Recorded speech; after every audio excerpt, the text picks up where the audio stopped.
맞습니다. 빨리. 네. 와. 네, 총 12문제고요. 그 선물은 어제 이제 또 빼빼로데이가 바로 내일이죠. 그래가지고 빼빼로 바로 드리도록 하겠습니다. 첫 번째 문제입니다. 바로 손 드시면 돼요. 아시겠죠? 준비 시작. 선생님부터 해도 되나요? 네, 해도 됩니다. 1991년. 땡. 1980. 땡. 1990. 90년? 아닙니다. 정답. 에도? 1989년. 땡. 88년. 땡. 87년. 땡. 86년. 땡. 85년. 땡. 2001년. 다음. 네. 1998년. 다음. 1995년. 다음. 93년. 정답입니다. 네, 다음 문제 바로 주세요. 빼빼로의 회사는 연속 빨랐습니다. 롯데 정답입니다. 롯데 모양푸. 다음 문제 주세요. 어제번 영국의 최고 주소. 하는 성적. 시간을 파는 학력 정답. 다음. 예찬 아니 땡. 에노 땡. 하영. 파랑 시어프 정답. 다음. 한번 누가 말했지? 네, 어제 영국의 백원도. 정답입니다. 네, 다음. 온조와 함께 고구려를 떠난 이유는 누구야? 누구? 네. 유리 아닙니다. 유리는 고구려에 남아서 제2대 왕이 되었습니다. 에노. 정답. 비료 정답. 다음. 온조가 세고 나라의 원래 이름은 에노. 아닙니다. 예찬 아닙니다. 병제 10제 정답입니다. 좋습니다. 오늘 본문이 나오는데 지배력을 행사하는 나라는 정답.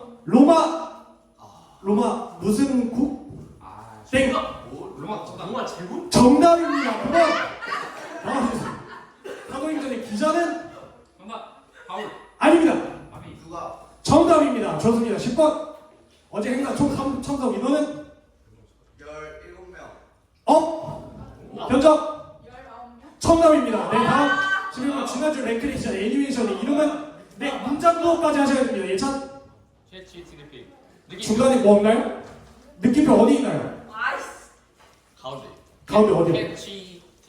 정답입니다. 대치 느낌표 TV였습니다. 마지막 문제. 지금 시간은 몇 시 몇 분일까요? 11시 3번 맞췄다. 아닙니다. 11시 뭐였지? 정답입니다. 네, 여기까지 레크리에이션이었습니다. 네, 좋습니다. 네, 다 맞췄죠? 네, 시간 딱 맞았죠? 와. 진짜 힘들다. 누가 나눠줬어요? 연성이가? 연성이에게 특별히 쿠폰 하나 드리겠습니다. 연성이 참 멋있습니다. 저렇게 멋있는 형이었습니다. 이제 곧 성인이 되니까 청년부 가면 뭐 또 볼 수는 있지만 네, 열심히 보세요. 저는 어제 시간을 파는 3점을 안 봤습니다. 네, 어제 감기에 쩔어 있었고요. 책도 좀 읽어야 돼가지고 못 갔는데 여튼 검색을 해봤어요. 여튼 여러분들하고 경험을 좀 공유해야 되잖아요. 그래서 검색을 해봤더니 이런 문구가 있더라고요.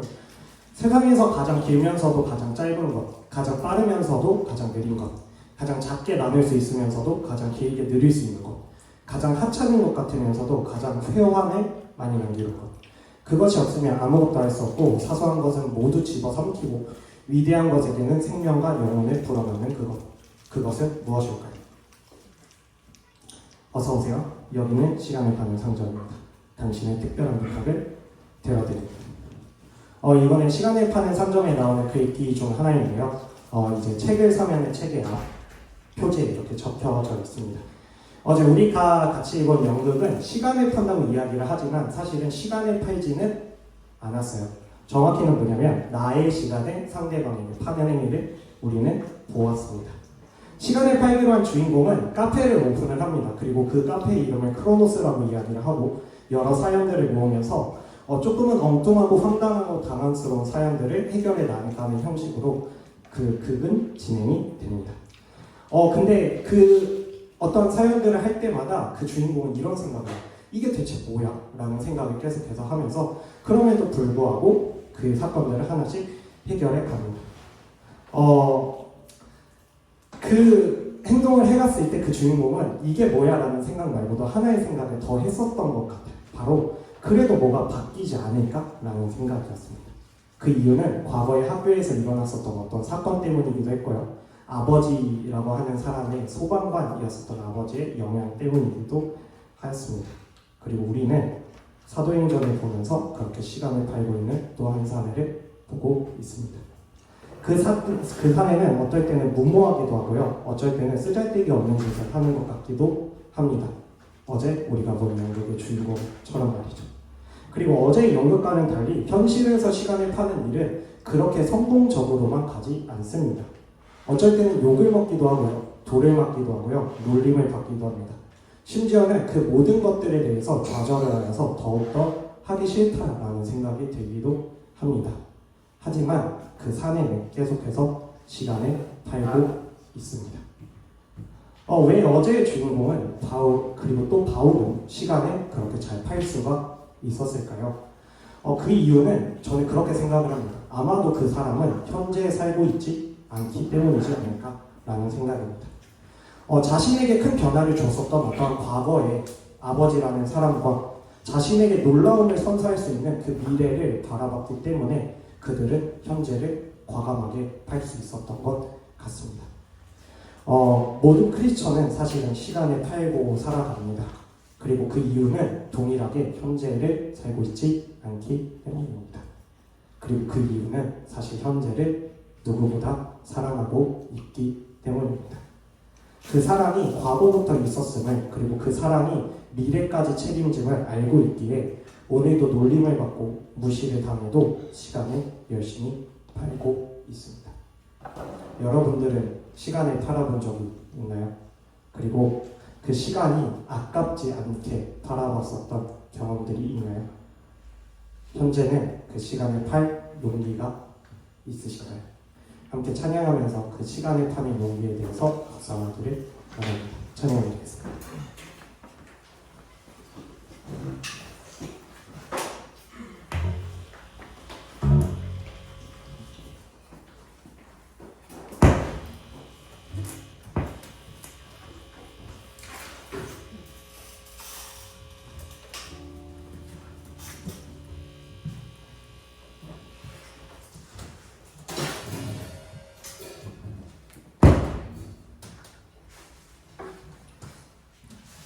찬양드리겠습니다.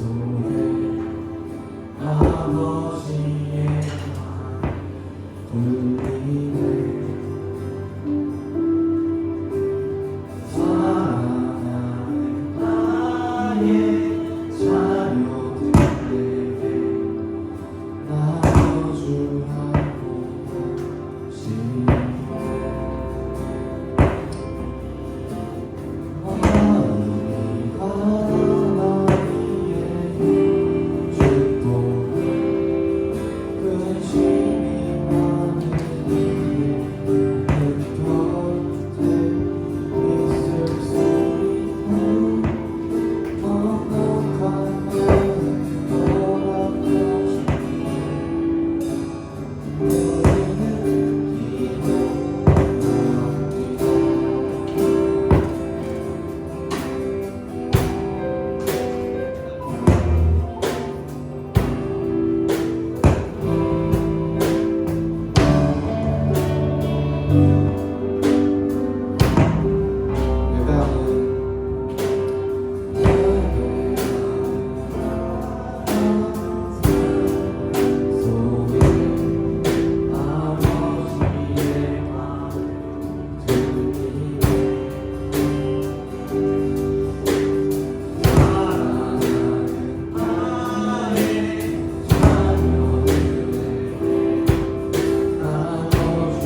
함께 일어나서 찬양드리겠습니다.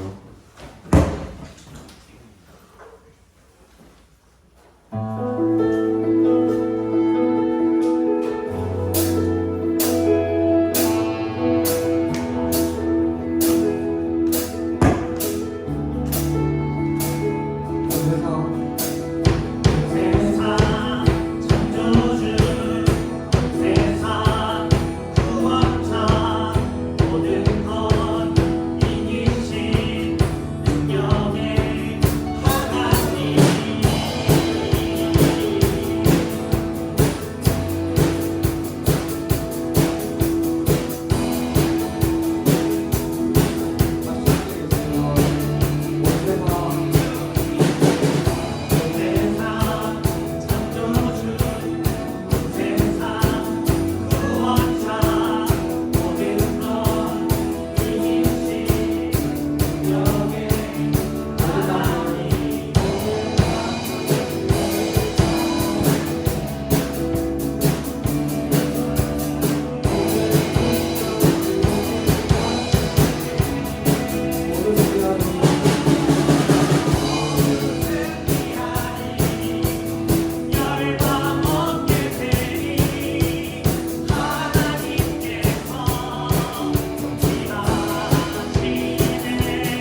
그의 지혜 무궁하며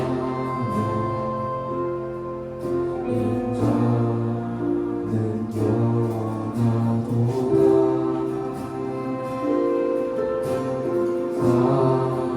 강한 자들 고치시며 상처를 삼으시도다. 별들의 수를 세시며 이름을 붙이셨도다. 그가 은혜로 하늘을 덮으시며 땅을 위하여 준비하시니 예루살렘아 예루살렘아 여호와를 찬송할지어다. 내가 하나님을 감사하고 그 앞에 나가며 주님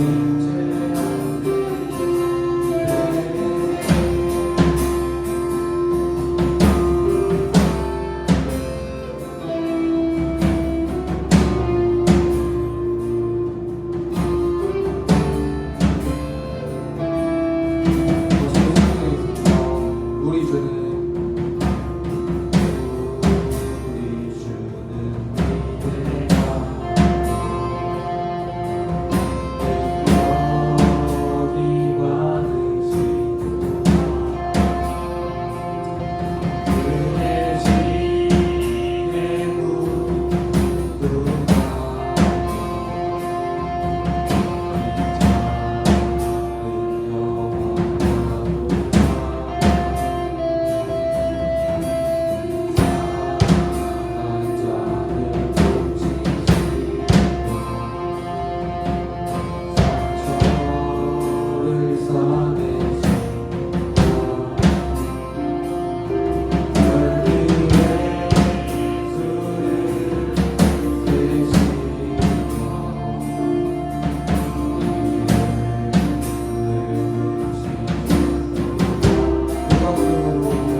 하나님 감사합니다. 오늘도 우리를 함께 이 자리에 모아주시고 주일 아침에 모여 하나님을 찬양하고 예배드릴 수 있게 해주셔서 감사합니다. 오늘 우리가 모인 이 자리에 하나님 함께 계십니다. 함께 하시는 하나님께서 이 예배하는 동안 높임 받으시고 우리의 마음을 다하시고 또 우리에게 하나님이 살아계심을 생생하게 알려주시옵소서. 오늘도 예물을 드렸습니다. 이 예물 안에는 꼭 우리의 진심이 담길 수 있도록 주님 인도하여 주시고 또 이 예물을 통해서 하나님 나라 확장에 정말 요긴하게 쓰일 수 있도록 인도하여 주시옵소서. 여러 가지 마음을 가지고 이 앞에 선 우리들을 축복하여 주시고 힘을 주십시오. 연말입니다. 입시와 취업으로 마지막 준비에 한창인 이 학생들을 위로하여 주시고 힘을 주시고 인도하여 주시옵소서. 이 어려운 과정을 통해서 하나님만이 참된 우리의 주인이시며 우리가 의지할 대상이라는 것을 밝히 알 수 있도록 성령님 인도하여 주십시오. 예배 가운데 온전히 하나님만 높임 받으시길 원합니다. 이 모든 것 우리 주 예수 그리스도의 이름으로 기도드립니다. 아멘.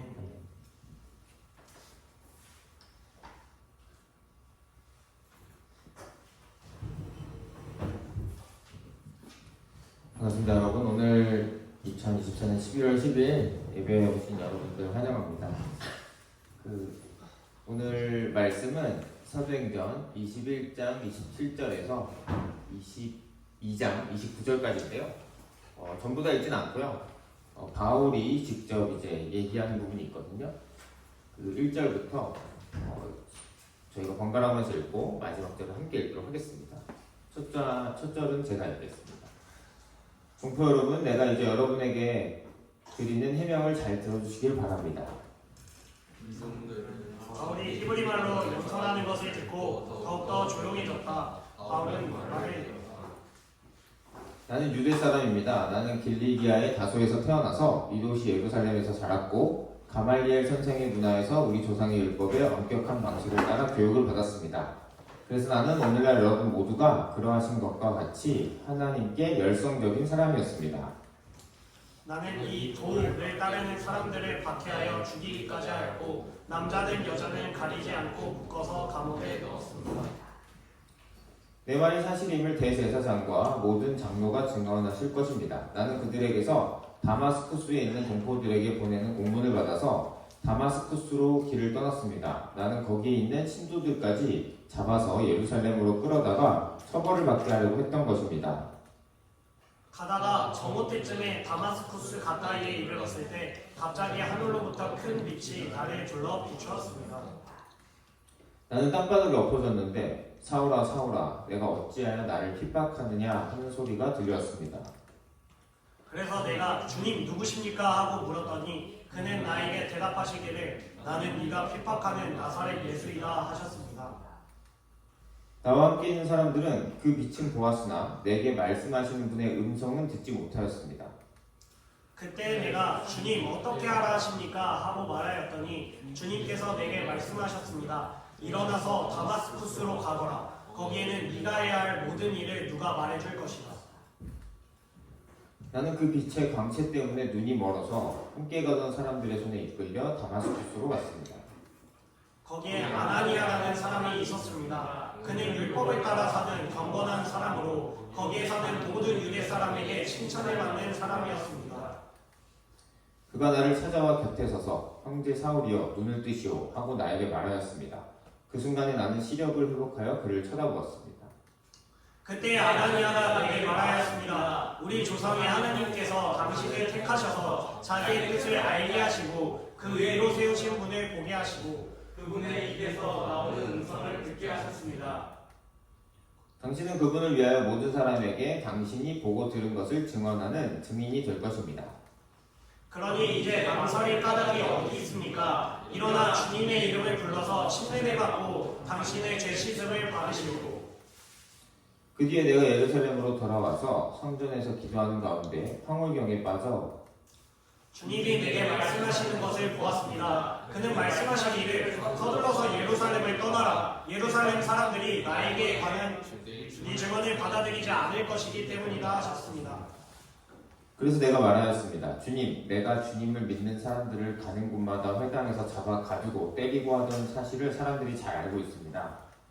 그리고 주님의 증언자인 스데반이 피를 흘리고 죽임을 당할 때 나도 곁에 서서 그 일을 찬송하면서 그를 죽이는 사람들의 옷을 지키고 있었습니다. 그때 주님께서 말씀하시기를 가라 내가 너를 멀리 이방 사람들에게로 보내겠다 하셨습니다. 함께 읽겠습니다. 사람들이 바울의 말을 여기까지 듣고 있다가 이런 자는 없애버려라 살려두면 안 된다 하고 소리를 질렀다. 네. 체포와 증언이라는 제목으로 오늘 말씀 함께 나누고자 합니다. 바울이 오늘 성령님께서 알려주셨던 것처럼 체포를 당했어요. 예루살렘에서.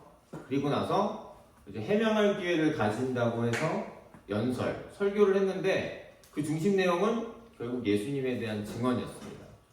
물론 유대 사람들이 이해하기 쉽도록 접근을 했지만 핵심은 예수님에 대한 증언을 했었습니다. 자, 그래서 워낙에 지금 사도행전 내용이 길잖아요. 그래서 이 흐름을 따라가는 게 좀 어렵다라는 의견이 있어서 먼저 좀 생각해볼 포인트들을 짚고 마지막에 썼던 것을 이번에 맨 처음에 하고 다시 마지막에 짚으면서 좀 여러분들이 알기 쉽게 하도록 좀 바꿔봤거든요. 자, 그래서 첫 번째 포인트는 여러분들이 이 내용을 들으면서 생각할 포인트는 해명이라고 했지만 결국은 예수님에 관한 증언이었다. 그러니까 할 말은 다 했던 거예요.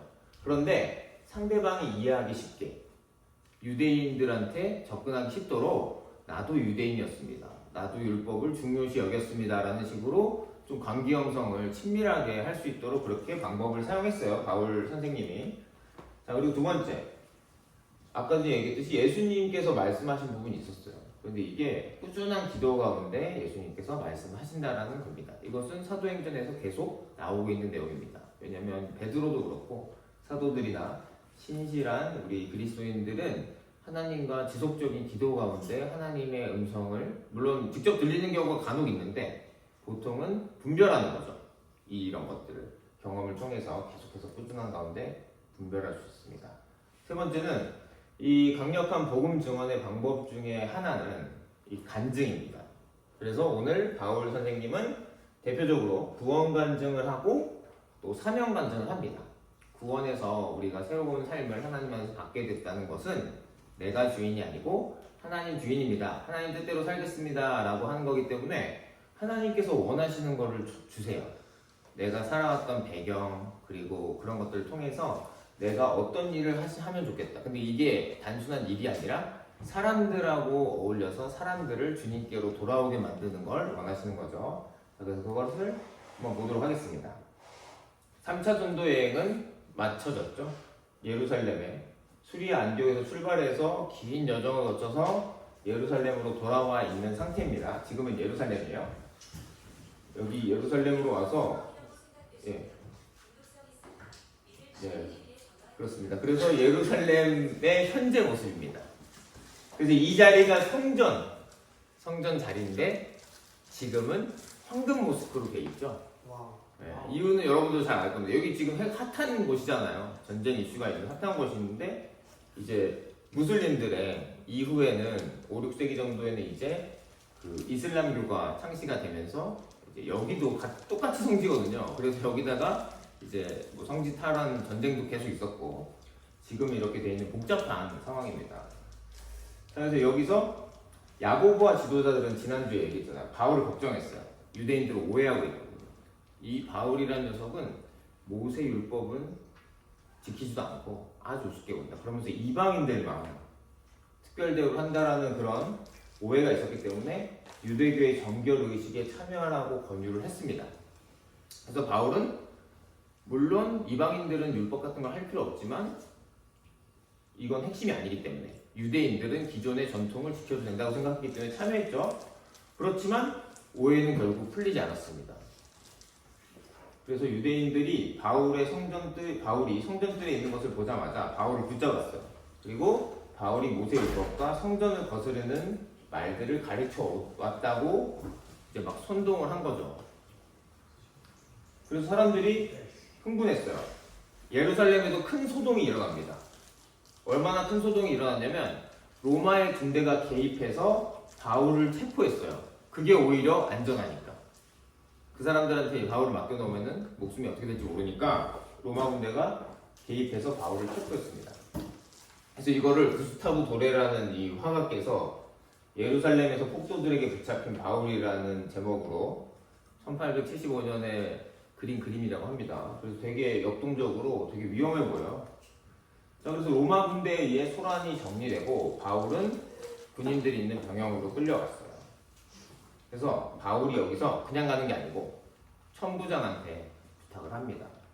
부탁을 해서 유대인들을 향해서 내가 변호할 수 있는 기회를 주십시오. 해명할 수 있는 기회를 주십시오. 라고 해서 얘기한 게 아까 전에 우리가 함께 읽었던 말씀이에요. 자, 그래서 자신을 변호할 기회를 얻었어요.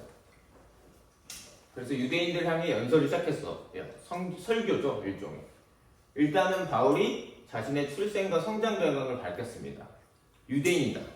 그리고 또 한 가지 엄격한 교육을 받으면서 자랐다는 사실을 강조합니다. 이제 가말리엘의 문화다. 유대 율법학자 중에 가장 유명했던 가말리엘의 문화다. 그러니까 한마디로 유대인 중에 유대인이고 나는 모세율법을 아주 잘 알고 있어요. 정말 아주 열심히 공부를 해서 인정받았던 사람이기 때문에 오해다라고 얘기를 하는 거죠. 그런 다음에 바울이 다마스커스에서 예수님을 믿는 사람들을 체포할 자격을 얻을 만큼 유대인들의 인정을 받는 사람이었다는 것을 강조합니다. 저는 배우기도 많이 배웠고요. 그게 말로만 한 게 아니라 열심도 넘쳐나서 여러분도 아시다시피 제가 굳이 허락까지 맡아가면서 다마스커스로 예수님 믿는 사람 잡으러 갔던 거 기억하시죠, 여러분? 저 그런 사람입니다. 오해입니다 라는 걸 통해서 이제 마음을 얻으려고 한 거죠. 그래서 그 여정 중에서 예수님을 만났죠. 큰 빛이 보이고 나는 내가 박해하는 나사렛 예수다 라고 말씀하신 거를 주위 사람들은 못 들었어요. 빛만 보고. 그래서 예수님을 만나서 지금처럼 변화되었다고 간증을 합니다. 구원 간증을 한 거죠. 자, 그래서 이것을 표현한 그림들이 꽤 많더라고요. 이건 좀 귀엽긴 한데, 그리고 이건 지난번에 제가 사용했던 그림이고, 또 그리고 눈이 안 보이는 것을 강조했던 이런 그림도 있더라고요. 그래서 굉장히 좀, 그래서 실제로 바울이 되게 외모가 좀 형편없었다고 합니다. 사람들이 보기에는. 그런 가설들이 있어요. 몸에 찍힙니다. 그런 말씀하시죠. 아, 그래요? 그래서 바울은 아나니아라는 사람, 하나님께서 예배해 주신 아나니아라는 사람을 통해서 눈을 뜨고 침례받은 이야기까지 상세하게 합니다. 그 다음에 시간이 흘러서 예루살렘에서 기도하는 중에 이제 황홀경이라고 표현했죠. 아주 깊은 몰입된 상태, 하나님과의 기도 관계에 있어서 그 관계에서 하나님의 음성을 들었다고 말합니다. 어떤 음성이냐? 그래서 이제 우리가 말씀과 기도가 중요하다고 하잖아요. 그래서 이제 성경 말씀을 토대로 말씀을 읽고 하나님이 어떤 분이신지 알고 그리고 기도하는 거 아주 중요합니다. 지속적으로. 이게 하나님의 음성을 물론 들리는 경우는 아주 극소수입니다. 그런데 없는 건 아니에요. 있는데 극소수고 보통은 말씀이 어떻게 가라고 제시를 하잖아요. 그것에 대해서 기도를 하면서 내 마음이 이건 못하겠는데 이런 것들을 하나님 안에서 기도하면서 이게 마음이 변화되는 과정을 통해서 하나님과의 그런 친밀감이라든지 하나님께서 원하시는 것을 분별할 수 있는 과정이죠. 그래서 하나님은 바울에게 바울의 증언을 무시하는 유대인 대신에 이방인에게 가서 복음을 전하라고 명하셨다고 유대인들 앞에서 얘기를 했죠. 이렇게 얘기를 했는데 그래서 사실 이방인의 사도라고 불리는 건데 이제 그 말을 듣다가 이제 못 참습니다. 유대인들이 참을 수가 없다. 폭발을 합니다. 고함을 지르면서 난동을 일으켰죠. 예루살렘 내 유대인들 사이에 그가 유대인과 율법을 무시하고 이방인을 특별 대우한다는 소문이 있는데 앞에서 나는 하나님께서 명하셔서 이방인으로 간다라고 얘기하니까 정말 열이 받죠. 왜냐하면 이 유대인들은 일단 하나님께서 우리를 유대 민족을 선택하셨다라는 그 선민이 들어보셨죠? 똘똘 뭉쳐 있었어요. 난 특별한 민족이야. 이방인들하고는 아예 차원이 달라. 우리는 율법을 받았어. 모세의 율법을 받았기 때문에 이걸 지키고 또 우리는 성전도 하나님 거하시는 성전도 있어. 이렇게 자부심으로 똘똘 뭉쳐 있는데 하나님께서 유대인이 아니라 이방인들에게로 가라고 했다고? 말도 안 돼. 참을 수 없어. 살려둘 수 없어. 이렇게 되는 거예요. 난리가 심해지자 천부장이 이제 바울을 또 데려가서 조사하려고 따로 뺐습니다. 문제가 생길 것 같아서. 자, 근데 여기서 바울이 이 로마 지휘관에게 나는 로마 시민이다 밝힙니다. 그래서 로마 시민을 부당하게 체포했다는 사실을 알려줍니다. 왜냐하면 로마 시민은 죄가 확정되기 전까지는 부당하게 뭐 폭력을 당한다거나 이러면 안 되거든요. 그리고 직접적으로 로마 황제 앞에서 재판받을 수 있는 권한도 있었거든요. 그래서 상당히 좀 현대적인 그런 법률과도 비슷하죠. 요즘에도 죄가 확정되기 전까지는 죄인이라고 하면 안 되잖아요. 그런 것처럼 로마 시민을 함부로 체포하는 것은 불법이었기 때문에 바울을 신문하려던 사람들은 바로 물러납니다. 왜냐하면 이 천부장도 로마 시민이긴 했는데 이 사람은 돈으로 산 거였거든요. 근데 바울은 태어나면서부터 로마 시민이었대요. 그러니까 상당히 부유한 그런 집 배경이 있는 거죠. 그러면서도 유대 교회에 아주 충실한 직원이었던 것. 자, 그래서 오늘 체포와 증언이라는 제목으로 말씀을 같이 살펴봤는데요. 처음에 얘기했던 것처럼 해명이라고는 했지만 결국은 예수님에 관한 증언이었다. 예수님이 어떤 분이다 라는 것에 대해서 정확히 얘기를 했고, 그런데 막무가내로 자기 얘기를 한 건 아니고 상대방이 듣는 사람이 이해할 수 있도록 나는 유대인이고 유대의 율법이 정말 열심히 뛰어난 사람이고 알고 있잖아요. 내가 잡으러 다녔다는 거. 이렇게 얘기하면서 좀 감정적으로 관계를 형성해서 내 말이 잘 들릴 수 있도록 해서 얘기는 했지만 그렇다고 해서 그 사람들이 듣기 좋은 말만 하진 않았어요. 그래서 이분 바울이 증인의 역할을 잘 수행하고 있는 거 볼 수 있었고요. 또 그리고 예수님은 꾸준한 기도 가운데 말씀하십니다.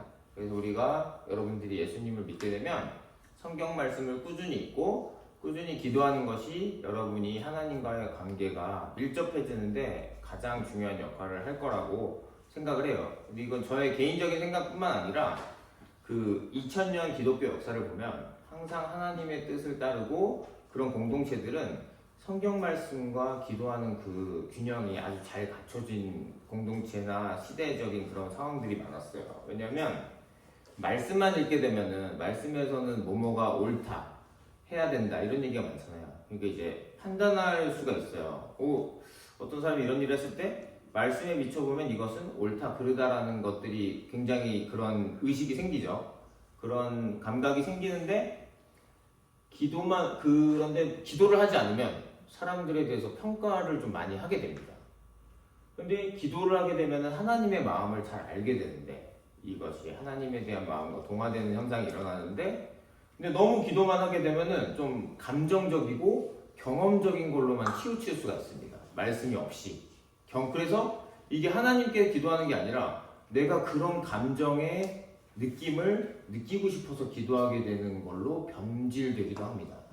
그래서 이 기도만 너무 강조를 하게 되면은 하나님의 뜻과는 거리가 멀어질 수 있고 하나님의 뜻인 말씀만 집중하다 보면은 이런 사랑하는 마음보다는 판단하는 마음이 훨씬 더 많이 들 수 있거든요. 그래서 가장 좀 권장하고 싶은 방법은 이것은 기독교 역사적으로 증명이 된 말씀을 읽고 그것에 대해서 기도하면서 이 균형을 맞춰갈 때 가장 하나님의 뜻과 하나님의 마음을 알 수 있는 그런 방법인데 역시 바울 사도도 말씀에도 정통한 사람이었고 기도도 굉장히 꾸준하게 깊게 하는 사람이었어요.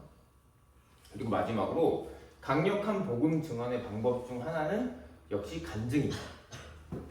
구원 간증. 내가 예수님 믿기 전에 어땠는데 예수님 어떻게 해서 만나게 됐다. 오늘 바울이 얘기했죠. 자, 그리고 사명 간증.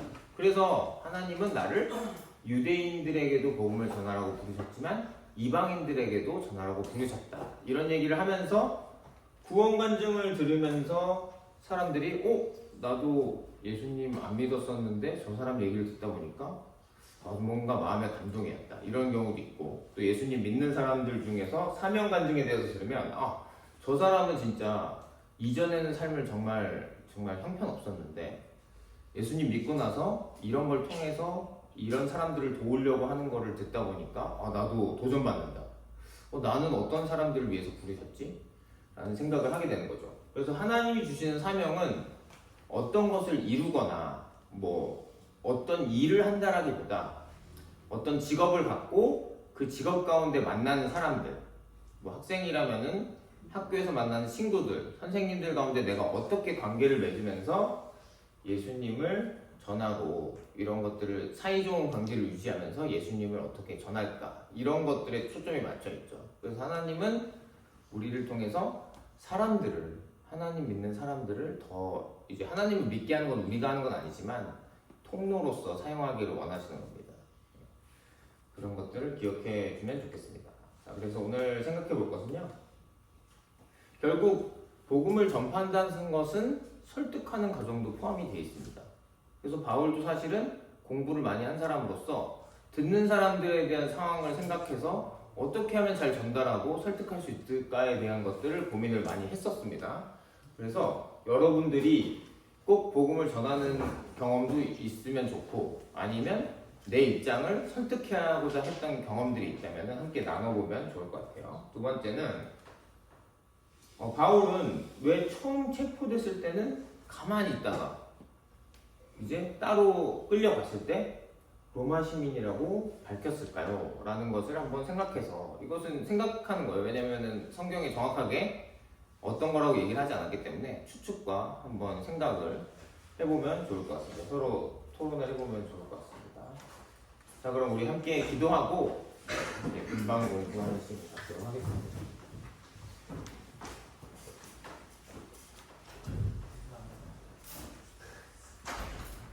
한 주간의 삶을 생각해 보기 원합니다. 우리 학교에서, 학원에서, 또 여러 가지 친구들 관계 중에서 어렵거나 힘든 일, 감사한 일이 있었다면 함께 생각해 보기를 원합니다. 또한 앞으로 다가올 한 주도 생각하며 오늘 말씀을 한번 되돌아보기 원합니다. 오늘 말씀이 내 삶에 어떤 의미가 있을지, 어떤 궁금한 부분이 있을지 한번 하나님 앞에서 깊게 생각하며 함께 기도하겠습니다.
하나님 감사합니다.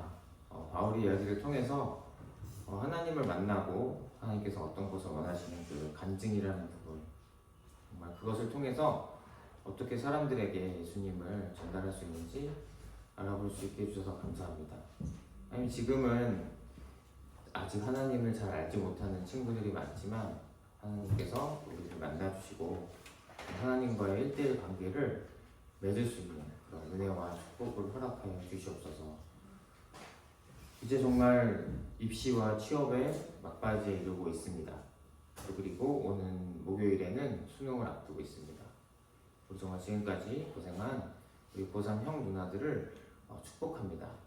주님께서 이들의 과정을 잘 이끌어 주시고 정말 하나님께서 이 모든 것을 주관하고 있다는 사실을 깊이 깨달을 수 있도록 인도하여 주시고 용기와 체력과 힘을 주시옵소서. 하나님께서 그 모든 것들을 관리하고 계시고 사랑의 눈으로 지켜보고 계시고 이끌어 주신다는 것을 우리 모두 믿기 원합니다. 이 모든 것 우리 주 예수 그리스도의 이름으로 기도드립니다. 하나님께 영광의 박수 올리겠습니다.